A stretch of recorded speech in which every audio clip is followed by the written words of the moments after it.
A very good morning to all of you.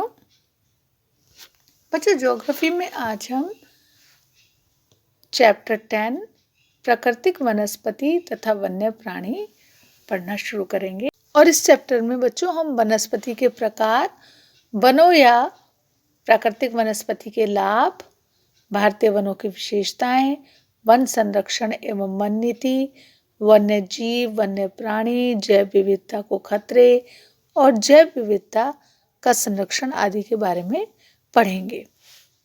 तो सबसे पहले बच्चों हम प्राकृतिक वनस्पति का अर्थ जानेंगे। प्राकृतिक वनस्पति का अर्थ है कि वनस्पति का वह भाग जो कि मनुष्य की सहायता के बिना अपने आप ही पैदा होता है और लंबे समय तक उस पर मानवीय प्रभाव नहीं पड़ता है, उसे बच्चों अक्षत वनस्पति कहते हैं। इस तरह विभिन्न प्रकार की कृषि फसलें, फल, बागान वनस्पति का तो भाग है, लेकिन ये प्राकृतिक वनस्पति नहीं है। अब बच्चों जानेंगे कि पारिस्थितिक तंत्र किसे कहते हैं। बेटा, किसी क्षेत्र के पेड़ पौधों तथा जीव जंतुओं के मेल को पारितंत्र कहते हैं। और पेड़ पौधे तथा जीव जंतु आपस में इतना घुल मिल जाते हैं, या फिर ये कह सकते हैं कि वे एक दूसरे पर इतने ज़्यादा आश्रित हो जाते हैं कि उन्हें अलग करना संभव नहीं है ना। उनके अलग अस्तित्व की कल्पना भी नहीं की जा सकती और ये दोनों आपस में मिलकर पारिस्थितिक तंत्र का निर्माण करते हैं। बच्चों, अब पढ़ेंगे वनस्पति के प्रकार। बेटा, वर्षा की मात्रा, ताप, मिट्टी आदि के स्थानीय अंतर के कारण भारत में 5 प्रकार के वन पाए जाते हैं। पहला है उष्ण कटिबंधीय सदाबहार वन। बच्चों, ये वन उन स्थानों पर पाए जाते हैं जहां वार्षिक वर्षा का औसत 200 सेंटीमीटर और तापमान का औसत लगभग 24 डिग्री सेंटीग्रेड रहता है। और बेटा, ये वन मुख्यतः असम, मेघालय, पश्चिम घाट, कर्नाटक, केरल, गुजरात, मणिपुर, त्रिपुरा, अंडमान द्वीप समूह आदि प्रदेशों में पाए जाते हैं। और अधिक वर्षा होने के कारण बच्चों ये वाले जो वन हैं ये हमेशा हरे भरे रहते हैं, इसलिए इन्हें सदाबहार वन कहते हैं। और इन वनों में बांस, बेंत, ताड़, फर, सिनकोना, महोगनी, रबर, आबनूस, तालसार आदि के वृक्ष पाए जाते हैं। दूसरे प्रकार के वन हैं उष्ण कटिबंधीय पर्णपाती अथवा मानसूनी वन। बेटा, ऐसे वन उन भागों में पाए जाते हैं जहां वर्षा का वार्षिक औसत 100 से 200 सेंटीमीटर तक होता है। और बच्चों, इन वनों में गर्मी की ऋतु शुरू होते ही पतझड़ शुरू हो जाता है, इसलिए इन्हें पतझड़ी वन कहते हैं। और ये वन मुख्य रूप से उत्तर प्रदेश, बिहार, पश्चिम बंगाल, उड़ीसा, मध्य प्रदेश, महाराष्ट्र, कर्नाटक, आंध्र प्रदेश आदि राज्यों में पाए जाते हैं। और इन वनों में मुख्यतः साल, सागवान, चंदन, शीशम और सेमल, बरगद व अबोनी के वृक्ष पाए जाते हैं। इनमें महुआ, आंवला, कत्था, शहतूत आदि के भी वृक्ष मिलते हैं। तीसरा है बच्चों उष्ण कटिबंधीय शुष्क वन। बच्चों, ये इस प्रकार का घास वाला क्षेत्र है जो उन स्थानों में पाया जाता है जहां 50 से 100 सेंटीमीटर वर्षा होती है। और इस प्रकार के जो वन हैं उनमें वृक्ष के अतिरिक्त प्राप्त होने वाली जो घास होती है उनसे रस्सियां तैयार की जाती हैं। राजस्थान का उत्तरी पूर्वी भाग, पंजाब, उत्तर प्रदेश का मथुरा व आगरा, महाराष्ट्र, आंध्र प्रदेश, कर्नाटक तथा उत्तरी मध्य प्रदेश में ऐसे वन दिखाई देते हैं। और इन वनों में मुख्यतः शीशम, बबूल, कीकर, चंदन, आम, महुआ आदि प्रमुख हैं। चौथे हैं बच्चों मरुस्थलीय या शुष्क वन। बेटा, ये वन 50 सेंटीमीटर से कम वर्षा वाले क्षेत्रों में पाए जाते हैं। इनमें छोटी छोटी कांटेदार झाड़ियां पाई जाती हैं, जिस कारण इन्हें झाड़ झंझाड़ वन भी कहते हैं और इन वनों में बबूल, खजूर और खजड़ा, नागफनी, कीकर आदि के वृक्ष और झाड़ियां पाई जाती हैं। 5वां है पर्वतीय वन। ऐसे वन हिमालय पर्वत के ऊंचे भागों में पाए जाते हैं और ऊंचाई तथा वर्षा में अंतर के साथ साथ वनों के वृक्षों की जातियां, ऊंचाई व आकार तथा वनस्पति में भी अंतर आ जाता है। और बच्चों, भौगोलिक दृष्टि से पर्वतीय वनों को 2 भागों में विभक्त किया जा सकता है, 2 भागों में बांटा जा सकता है।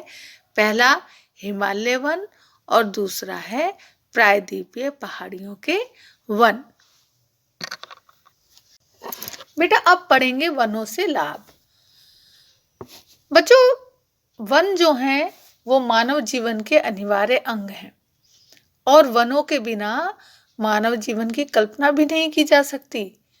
वनों से बच्चों हमें अनेकों लाभ हैं, जैसे वनों से हमें उद्योगों के लिए कच्चा माल प्राप्त होता है और वन जो है वो कुटीर और लघु उद्योगों के लिए विभिन्न प्रकार की सामग्री हमें देते हैं, जैसे शहद है, रेशम है, मोम है ना, ये सब हमें वन से ही प्राप्त होता है। वन बच्चों ऑक्सीजन की आपूर्ति करते हैं। ऑक्सीजन जो है वो सभी जीवधारियों के लिए प्राणवायु है। अगर हमें ऑक्सीजन नहीं मिलेगी तो हम जीवित नहीं रह पाएंगे। बच्चों, वनों से घरेलू उपयोग के लिए वस्तुएं और पशुओं के लिए चारा तथा ईंधन के लिए लकड़ी प्राप्त होती है। और बेटा, चंदन, नीम, महुआ आदि के तेल के उत्पादन में भी वनों का काफी महत्व है और वनों से मनुष्य को स्वास्थ्य के लिए हितकारी अनेक औषधियां मिलती हैं, जिनसे अनेकों रोगों का उपचार होता है। वन बच्चों बाढ़ नियंत्रण में भी सहायक होते हैं, है ना, बाढ़ को रोकने का काम करते हैं। वनों के निकट की भूमि भी बहुत उपजाऊ होती है और बेटा, वन जो है वो पर्यावरण संतुलन को स्थापित करने में महत्वपूर्ण भूमिका निभाते हैं। ये पर्यावरण प्रदूषण को भी कम करते हैं। घने वन जो तेज पवन होती हैं उनकी गति को धीमा करते हैं, जिससे वनों के निकटवर्ती स्थानों में अधिक ठंड और अधिक गर्म हवाएं नहीं आ पाती हैं। वृक्षों की जो जड़ें हैं वो मिट्टी के कणों को बांधे रहती हैं, जिससे वर्षा के दौरान भूमि का कटाव नहीं होता है ना।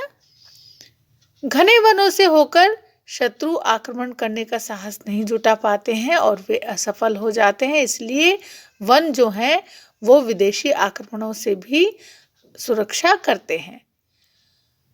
बच्चों, वन जो हैं वो वर्षा करने में भी सहायक होते हैं। वन वर्षा को आकर्षित करते हैं, जिससे जल की पर्याप्तता सुनिश्चित होती है।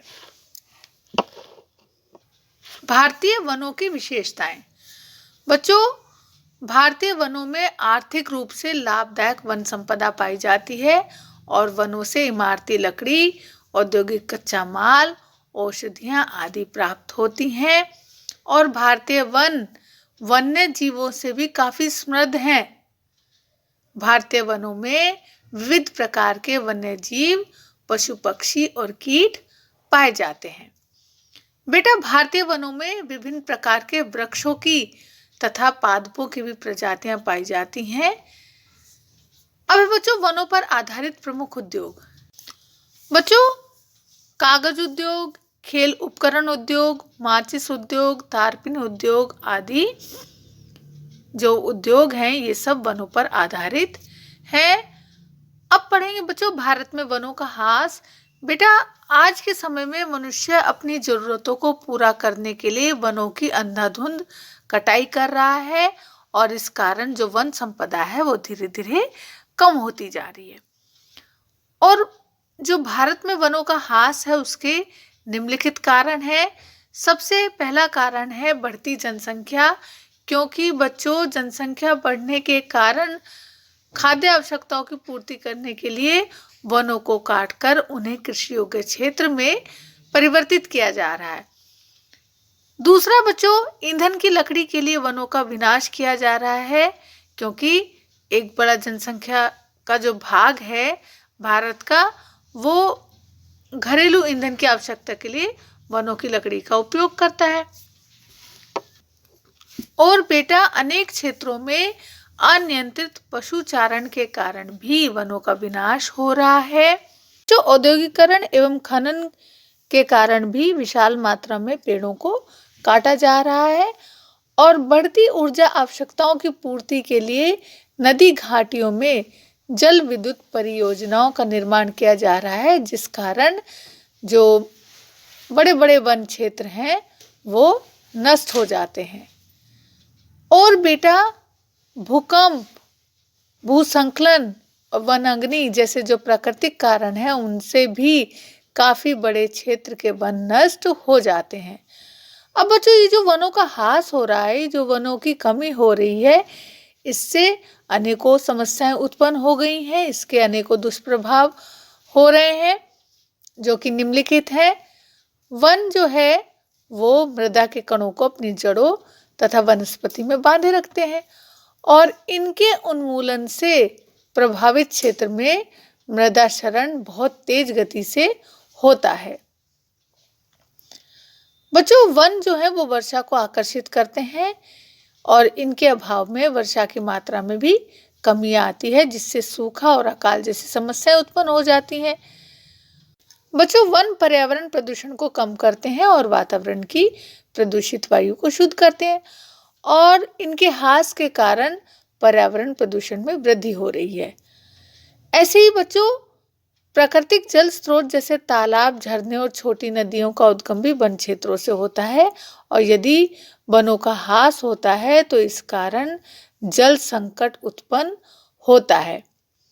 वनों से अनेक प्रकार की औषधियां मिलती हैं, जिनसे अनेकों जीवन रक्षक दवाओं का निर्माण होता है और वनों के उन्मूलन के कारण ये जो औषधीय पादप हैं इनकी संख्या में भी कमी आई है।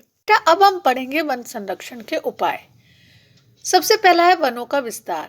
वनों का अंधाधुंध दोहन रोकना और वनों का विस्तार करना, ये सब वन संरक्षण की श्रेणी में आता है। अर्थात वनों की रक्षा कर उन्हें आने वाली पीढ़ियों के लिए सुरक्षित करना वन संरक्षण कहलाता है। इसके दो प्रमुख उपाय हैं। एक तो वनों का अवैध दोहन न करना, दूसरा खाली पड़ी भूमि पर पेड़ लगाना और वनों को आग से बचाना। कृषि तथा आवास हेतु वनों के विनाश पर रोक। बेटा, वनों अथवा जंगलों को काटकर कृषि योग्य क्षेत्र का विकास नहीं किया जाना चाहिए और नगरों के विकास के लिए भी वनों के विनाश को रोका जाना चाहिए। वृक्षारोपण। बच्चों, वनों की रक्षा के साथ साथ वृक्षारोपण भी आवश्यक है। वृक्षारोपण एक सतत प्रक्रिया के रूप में होना चाहिए। इसके लिए जिस अनुपात में हम पेड़ काटें उसी अनुपात में हमें पेड़ लगाने भी चाहिए। वनों का पर्यटक स्थलों के रूप में विकास। वन जो है बच्चों वो प्राकृतिक सुंदरता के परिचायक होते हैं जो पर्यटकों को आकर्षित करते हैं।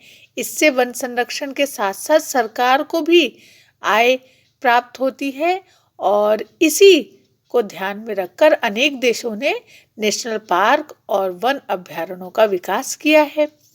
वनों का आग से बचाव। बच्चों, मानवीय भूलों के कारण तथा छोटी छोटी असावधानियों के कारण कभी कभी वनों में लगने वाली आग जो होती है वो प्रचंड रूप धारण कर लेती है, जिससे वृक्षों से भरे वन का बहुत बड़ा क्षेत्र जो होता है वो जलकर खाक हो जाता है, वृक्ष रहित हो जाता है। इसलिए हमें इस क्षति को रोकने के लिए कुछ सावधानियां रखना बहुत जरूरी है। एक तो है वन क्षेत्र में जलती हुई वस्तुओं को वन के आसपास नहीं छोड़ना चाहिए। दूसरा, आग नियंत्रण करने वाले ऐसे दस्तों की व्यवस्था होनी चाहिए जो हेलीकॉप्टर की सहायता से आग को बुझा सके। वनों का बांधों से बचाव। बेटा, सघन वन वाले क्षेत्र में नदियों पर बांध का निर्माण होने से वनों के विशाल क्षेत्र जो होते हैं वो जलमग्न हो जाते हैं, यानी कि जल में डूब जाते हैं। इससे वनों का विनाश हो जाता है। इसी वजह से जो भारत में टिहरी बांध है, जब उसका निर्माण हुआ था तो इसका बहुत विरोध किया गया था। इसलिए ऐसी नदियों पर बांध बनाने का कार्य किया जाना चाहिए जिससे वनों तथा पर्यावरण की क्षति कम हो। वन प्रबंधन। बच्चों, वन संरक्षण के लिए वनों का समुचित प्रबंधन आवश्यक है। वन प्रबंधन के अंतर्गत निम्नलिखित कार्य संपादित किए जाते हैं। एक तो वन सर्वेक्षण, दूसरा वनों का वर्गीकरण, वनों की प्रशासनिक व्यवस्था में सुधार, वन संरक्षण की नई तकनीकी का विकास, सामाजिक वानिकी का विकास, पर्यटन के लिए वन क्षेत्र का विकास, वन अनुसंधान को बढ़ावा देना, वनों के महत्व के बारे में सामाजिक चेतना जागृत करना। बच्चों, आज हमने प्राकृतिक वनस्पति, वनों से होने वाले लाभ, वनों का ह्रास और वन संरक्षण के उपाय आदि के बारे में पढ़ा। और जब हमारा नेक्स्ट क्लास होगा तब हम वन्य प्राणी के बारे में पढ़ेंगे। तो ठीक है बच्चों, फिर मिलते हैं नेक्स्ट क्लास में। तब तक के लिए take care and bye bye.